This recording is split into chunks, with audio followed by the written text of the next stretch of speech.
एक समय की बात है। एक गांव में रामू नाम का एक गरीब रहता था। वह धन के अभाव के कारण दुखी था। गरीब लकड़हारा रामू रोज जंगल में लकड़ी इकट्ठा करता था। इस कारण उसे प्रतिदिन जंगल जाना पड़ता था। एक दिन उसने एक चमकता हुआ चिराग पाया। चिराग खोलते ही एक जादुई जिन प्रकट हुआ।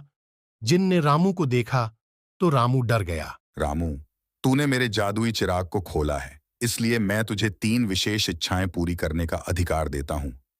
लेकिन इसके साथ कुछ साजिश भी है, तू ध्यान रखना। मेरी पहली इच्छा है कि मेरे गांव के सभी लोगों को सुख और समृद्धि मिले। अब से कोई भूख से नहीं रोएगा। तेरी पहली इच्छा पूरी हो गई, लेकिन क्या तू यह जानता है कि यह कैसे हुआ? अब मैं बहुत खुश हूं। अब कृपया मेरी बाकी दोनों इच्छाएं तुरंत पूरी कर दो। मेरी दूसरी इच्छा है कि मेरे सभी गांव वालों को अच्छी सेहत मिले और किसी को भी दुख ना हो। और मेरी तीसरी इच्छा यह है कि मैं हमेशा ईमानदार रहूं और मेहनत करता रहूं। मैं तुम्हारी ईमानदारी से बहुत प्रभावित हूं, और अब चूंकि मैंने आपकी सभी इच्छाएं पूरी कर दी हैं, तो मैं तुमको उपहार के रूप में अपना चिराग देना चाहता हूं। जब भी तुम्हें किसी चीज की जरूरत हो, तो बस इस चिराग को रगड़ देना, मैं तुम्हारी मदद कर दूंगा।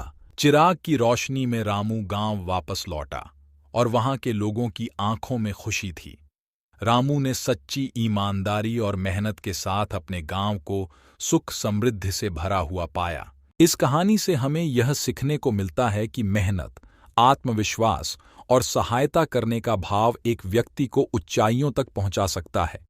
रामू की तरह हमें भी अपने लक्ष्यों की प्राप्ति के लिए संघर्ष करते हुए अपनी मेहनत और ईमानदारी से काम करना चाहिए। अगर आपको यह वीडियो पसंद आए तो कृपया सब्सक्राइब, शेयर और कमेंट करें। जल्द ही फिर मिलेंगे दोस्तों।